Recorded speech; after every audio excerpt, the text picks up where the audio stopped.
इस वक्त जितनी नेमतें दुनिया को हासिल हैं, आदम अलैहिस्सलाम से लेकर अपनी इतनी नेमत जाहिरी तौर से हासिल नहीं थी इंसान। आप देख लो, पहले कोई सोच नहीं सकता था आपके गांव का रहने वाला, मेरा आपका दादा परदादा ने ये सोचा नहीं होगा कि कोई शख्स सुबह से लेकर शाम तक पटना से जाकर आ सकता है। किसी ने ये तो अलग बात है, कोई ये सोच सकता है कि कोई बंदा दुबई सुबह जाएगा शाम को आ जाएगा। आप अंदाजा करें जितने खाने इस वक्त हैं, 1925 में हिंदुस्तान के अंदर कहत पड़ा था और 50,000 लोग भूख से मरे थे। बुजुर्गों ने लिखा है कि पहले जमानों में रोटियां गेहूं की ईद बकरीद पर मिला करती थी। गेहूं की रोटियां सबको मैसर नहीं थी। आज पंखे, एसी, रोटियां, 3 टाइम का खाना, इतनी बीमारी का सबब है ये 3 टाइम का खाना। जो बंदा 3 टाइम खाना खा रहा है उसे बीमारी से कोई बचा नहीं सकता, अस्पताल से कोई रोक नहीं सकता, क्योंकि वो फितरत के खिलाफ काम कर रहा है। इतना उसका जिस्म नहीं मांगता जितना वो खाता है। मगर ये 3 टाइम का खाना खाने के बाद भी नाशुक्री का हाल ये है। पहले के लोग, उनके पास एक जूती जोड़ा कपड़ा है, एक उनके पास गमछा भी होता था। हमने अपने गांव में देखा था कि वो जाते थे शादी में तो कहते थे भाई अपना गमछा दे देना, मैं जरा जाऊंगा शादी में तो तुम्हारा गमछा। तो एक दूसरे को लोग गमछा और ये कपड़ा रुमाल दे देते थे। और ये जमाने इतनी गुर्बत के जमाने थे, मगर फिर भी उन लोगों से कोई पूछता था क्या हाल है तो हाथ उठा के कहते थे अल्लाह का बड़ा शुक्र है। आज नेमतें इतनी हैं इंसान के पास कि शुमार कोई नहीं, और जितना ये नाशुक्रा है इंसान। हालांकि नाशुक्री जहां भी आप पढ़ेंगे ना वहीं आपको कुफ्र का जिक्र मिलेगा। यानी नाशुक्री के बाद फिर अल्लाह कुफ्र का जिक्र करता है। गौसुल आजम फरमाते हैं इंसान विलायत की मंजिल की शुरुआत शुक्र से करता है और ये इख्तिताम को भी शुक्र पे पहुंचती है। गौसुल आजम फरमाते हैं सारी नेमतों का पता पूछते हो, सारी रहमतों का पता पूछते हो तो शुक्र में सारी नेमतें भी हैं और शुक्र में सारी रहमतें भी हैं। मगर इंसान शुक्र अदा, इंसान जी रहा है मुस्तकबिल में या माजी में, और अल्लाह के रसूल ने जोर दिया कि तुम हाल में जियो। जो तुम्हारा हाल है प्रेजेंट जो है उस पर, फ्यूचर पे, पास्ट नहीं। डिप्रेशन की सबसे बड़ी वजह या तो फ्यूचर है या तो पास्ट है।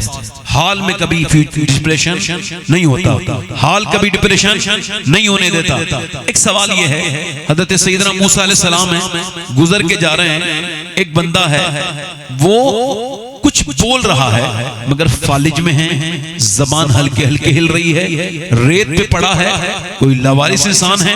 हजरत मूसा ने उसको देखा है, आगे बढ़े हैं, देखा क्या मांग रहा है, पानी या खाना।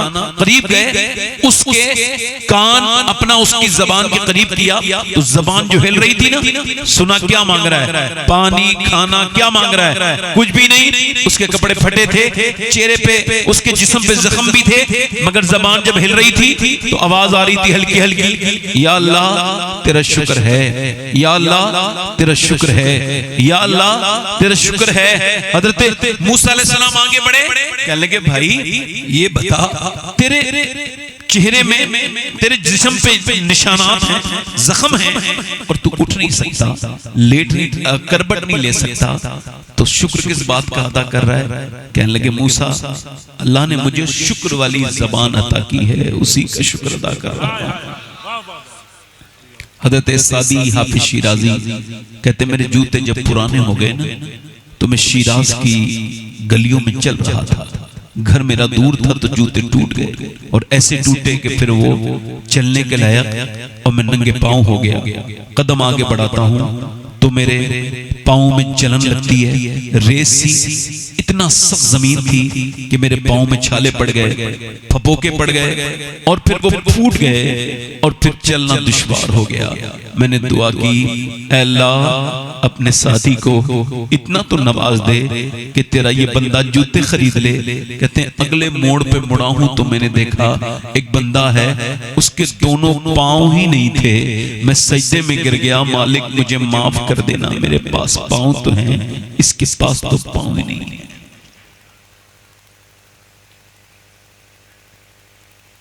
अस्पतालों में एक लंबी जिंदगी आपको मिलेगी। जाओ, जिनकी किडनियां फेल हैं उनसे पूछो कि किडनियां की नेमत क्या है, गुर्दों की नेमत क्या है। 2 रकात नमाज आपने नहीं पढ़ी होगी कभी, इन गुर्दों पर जो आपके सलामत हैं जाके देखो। एक नौजवान काशीपुर उत्तराखंड में मुझे मिला, आते ही रोने लगा। देखते ही मैंने कहा क्यों रोते हो भाई?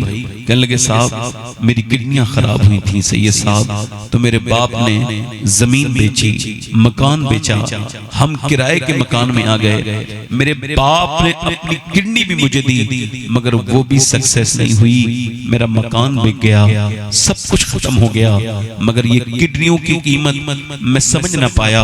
मैं मरने के करीब हूँ। अल्लाह अकबर। 32 साल का जवान था, फिर खबर आई कि वो दुनिया से चला भी गया, मगर वो यही कह रहा था कि दुनिया तो इस मामले में परेशान है कि पैसा आ जाए, मैं इस वजह से परेशान हूँ, काश मैं जी सकूं। आप अंदाजा करो, high blood pressure, high sugar, अस्पतालों में भर्ती लोग। सिर्फ यही दुनिया नहीं है जिन्हें कैंसर हो गया है, उनसे जाकर के पूछो कि खुशी किसे कहते हैं। बड़े बड़े ताकतवर लोग कैंसर की रिपोर्ट मिलने के बाद उनकी मर्सिडीज, उनकी BMW, उनके अरबों खरबों रुपए उनके किसी काम के नहीं। मेरे भाई एक मालदार आदमी है, एक आदमी है अपने, मैं आपसे अर्ज कर रहा हूं 90 साल की उसकी तकरीबन उम्र है, सांस लेने में उसको कोई दिक्कत है। कहां जा रहे हो भाई? अच्छा ठीक है। और कोई साहब जाना चाहते हो? भाई चाय वाले भाई चले जाओ, बाहर चले जाओ, हुजूर का जिक्र होने तो जाओ, मुझे आपसे परेशानी हो रही, चले जाओ, चले जाओ भाई। जिन्हें बेचनी है चाय दे दो, फिर आप चले जाओ, आपकी मेहरबानी होगी।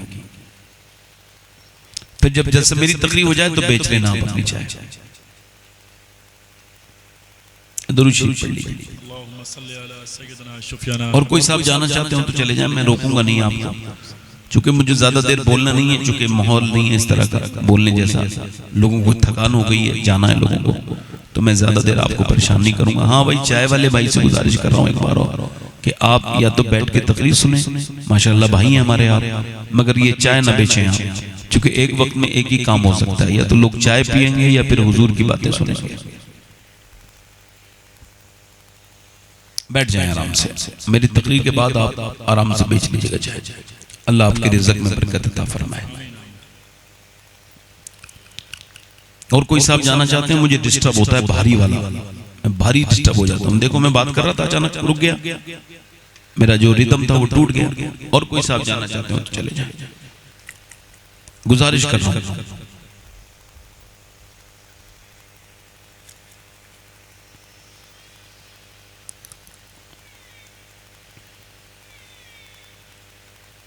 और मेंबर शरीफ पे से कोई साहब को हाजत हो या जाना हो, मोहब्बत के साथ उनसे ये मेरी इल्तिमा से गुजारिश है, जा सकते हैं।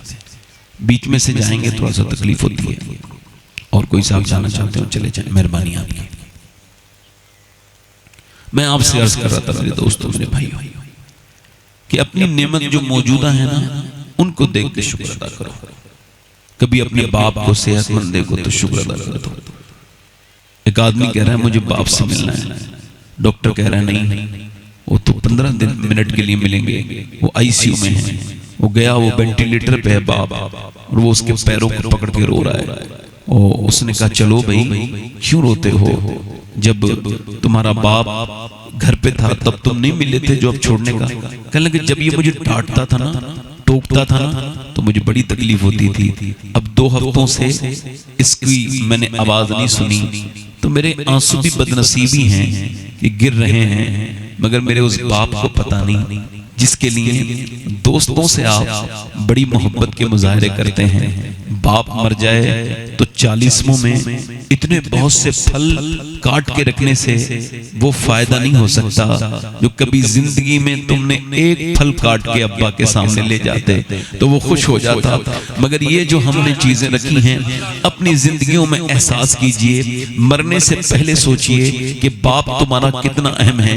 मैं आपसे कह रहा हूं, एक 90 साल 80 साल का बूढ़ा अस्पताल में भर्ती हुआ है, सांस लेने में उसको दिक्कत है, ऑक्सीजन लगाया गया और 1.5 दिन में उसकी छुट्टी हो गई। उसको जब डिस्चार्ज किया गया, उसका जो फीस थी वो 90,000 आई थी। देख करके रोने लगा। डॉक्टर ने कहा पैसे ज्यादा लगते हैं जो आप रोते हैं। कहा नहीं नहीं, अल्लाह ने इतना नवाजा है कि अस्पताल खरीद सकता हूं खड़े खड़े। कहा फिर रो क्यों रहे हो? कहा भाई ये सोच के रो रहा हूं कि तेरी इन हवाओं से मैंने 1.5 दिन सांस लिया तो तूने 90,000 का बिल बिठाला। मैं अल्लाह की हवाओं में 80 साल का बूढ़ा सांस ले रहा हूं। मैंने कभी सोचा ही नहीं कि वो कितने बड़ा करीम है। मैंने कभी नहीं कहा 2 रकात नमाज तक नहीं पढ़ी कि मेरे सांस ठीक ठीक चल रहे हैं। मेरे मालिक ये तेरा करम है। कभी कहा नहीं। इंसान जब सूंघना बंद करता है, एक रग है नाक से जो दिमाग तक जाती है, ये ब्लॉक हो जाती है ना, तो इंसान सूंघना बंद हो जाता है। पूरी दुनिया का मेडिकल साइंस मिलकर अभी एक नस बनाने की हालत में नहीं है। पूरी दुनिया का साइंस मिलकर जो इंसान के दिमाग तक उसकी खुशबू पहुंचाती है, एक उंगली नहीं बना सकती पूरी दुनिया की साइंस मिलकर ऐसे करीम की तरह। तभी तो मैं कहता हूं साइंस से वो झगड़ा करेगा जिससे इल्म न हो, क्योंकि साइंस कभी भी खुदा होने का दावा नहीं करता है। साइंस ने कभी ये नहीं कहा कि सूरज उसने बनाया है। ये बताया है कि सूरज जब निकलता है तो टेम्परेचर क्या होता है और जब डूबता है तो टेम्परेचर, मगर वो उस हरारत को बताता है। साइंस ने कभी ये नहीं कहा कि चांद जो है उसने बनाया है, उसने दूरी बताई है कि 1.25 लाख मील दूर है। कभी भी खुदा होने के दावेदार भी आए, मगर उन्होंने भी नहीं कहा कि जमीन उन्होंने बनाई है, आसमान उन्होंने बनाया है। वो अकेला रब है जो कुरान में कहता है ये जमीन भी मैंने बनाई है, ये आसमान भी मैंने बनाया है, ये शजर हजर, ये बरगो समर, ये सब उसी ने बनाए हैं। कौन है फिर उसका शुक्र अदा क्यों नहीं करते? क्यों उसकी तरफ नहीं जाते? क्यों उससे नहीं कहते मालिक तेरा शुक्र है? एक तरफ देखो, तावीजों से तुम्हारी जिंदगी बदलने वाली नहीं है। जो तावीज लिखने वाले पहले उनकी बदल जाए फिर तुम्हारी बदलेगी। तावीजों से जिंदगी नहीं बदलेगी, कुरान पे अमल से बदलेगी, बुजुर्गों के तरीके से बदलेगी, सैयदना गौसुल आजम के इरशाद से बदलेगी। अगर 1 महीने तक आप नाशुक्री बंद कर दें और अपनी जिंदगी में शुक्र शुरू कर दें, तो मैं इस महफिल से आपको ये वादा कर सकता हूं कि आज जो जिंदगी होगी वो 10 दिन के बाद जिंदगी नहीं होगी, और जो 10 दिन के बाद होगी वो जिंदगी ऐसी बदलती चली जाएगी। याद रखो, शुक्र से जिंदगी बदलती है। गर्मियों के शिकवे ये अल्लाह का शिकवा है, सर्दी बहुत हो रही है ये अल्लाह के साथ शिकवा है। बल्कि एक बहुत बड़े मौलाना रूम कहते हैं, किसी ने पूछा हातिम ताई से, हालांकि हातिम ताई मुसलमान इंसान नहीं है मगर सखी था तो नाम उसका जिंदा है, सखावत करता था। उससे किसी ने पूछा क्या आपने अपने आप से भी ज्यादा कोई सखी देगा? शुक्र में इतनी अच्छी मिसाल मैंने पढ़ी नहीं जो मौलाना रूम ने दी है। वो कहते हैं, उससे किसी ने पूछा क्या तुमने अपने आप से ज्यादा कोई सखी देखा? कहा एक अरब का बद्दू था, उसे मैंने देखा। मैं उसके घर गया, भूखा था, मैंने उसे जानता नहीं था। दरवाजे पर पहुंचा, मुझे कुछ खाने को मिलेगा, मैं भूखा हूं। उसने कहा आहलन व सहलन, आइए मेरे मुकद्दर कि मेरे मेहमान आया। कहते बैठ गया। उसने एक बकरा ज़िबा किया, उसकी कलेजी भूनी मुझे दे दी। मैंने कलेजी खाई, इतनी बेहतरीन कलेजी मैंने अपनी जिंदगी में कभी नहीं खाई थी। मैंने कहा बहुत अच्छी है। उसने एक बकरा और कुर्बान किया और दूसरी रख दी। मैंने कहा ये भी बहुत अच्छी है, ये तो पहले से ज्यादा अच्छी है। फिर भी एक बकरा थोड़ी देर के बाद और ले आया, काट के उसकी और कहने लगा हुजूर लीजिए खाइए। वो पहले दोनों से ज्यादा अच्छी थी। फिर मैं सो गया, सुबह को जब उठा तो 2 बकरे की रखी थी कलेजियां भुनी हुई। मुझसे कहने लगा हुजूर खा लीजिए मगर तारीफ मत कीजिएगा। कहा क्यों? कहा हमारे यहाँ जब मेहमान खाने की तारीफ करता है तो ये शाइस्ता अंदाज माना जाता है, उसे और चाहिए। लिहाजा आपने भी देखा होगा बिरयानी अच्छी है तो आप कहते हैं और लीजिए। जब कोई कहता है ये खीर अच्छी है तो आप कहते हैं और लीजिए। इसका मतलब ये है, वो कहने लगा हुजूर अगर आपने तारीफ की तो मैं शर्मिंदा हो जाऊंगा, क्योंकि जितने बकरे थे सब मैं कुर्बान कर चुका, मेरे घर में अब कुछ बचा नहीं है। लिहाजा अब आप तारीफ मत करें, सिर्फ खा लें। मौलाना रूम इस वाक्य को लिखने के बाद कहते हैं इंसान का खाना अगर खाए और उसकी तारीफ करे तो इंसान का दिल भी करता लगता है और खिलाए और नवाजे, मगर इंसान एक दिन हाथ उठा के कहेगा अब तारीफ ना करो, अब मेरे खजाने खत्म हो गए, मगर अल्लाह के खजानों में कोई कमी नहीं आती। जितनी तारीफ करोगे, जितना शुक्र अदा करोगे, वो उतना ही नवाजता चला जाएगा। अल्लाह फरमाता है लाइन शकरतुम लाज़ीदन्नकुम। तकबीर, नारे रिसालत, पैगाम इस्लाम, अज़मत इस्लाम, शान इस्लाम, अल्लामा सैयद शबाहत मियां साहब क़िबला। मियां बीबी घरों को बदलने का, मैं आपकी जिंदगी बदलने का आपको बता रहा हूं तरीका। बीबी अपने शोहर से कहे हमारे घर में सब कुछ ठीक ठाक है, खाना भी अच्छा है, रोटी भी अच्छी है, सुनो बच्चों की फीसें भी जमा हो रही हैं, सारा कुछ चल रहा है। इमाम गज़ाली ने लिखा, ये तरीका इमाम गज़ाली ने, मियां बीबी आपस में बैठे हो तो बीबी कहे बड़ा अल्लाह का करम है ये, तो आदमी कहे एक बात याद रखना बेगम, ये मेरी मेहनत नहीं है, ये अल्लाह की रहमत है, अल्लाह नवाज रहा है। अब सुनो इमाम गज़ाली कहते हैं फिर मियां बीबी दोनों कहे हाँ अल्लाह का शुक्र है। वो कहते हैं रोज एक बार दिन में ऐसा कर दिया करे तो दुनिया की बात करता है, कहते उस घर की बरकतें क़यामत तक खत्म नहीं हो सकती। तो कमी शुक्र की है, काय की है, बोलो काय की है भाई?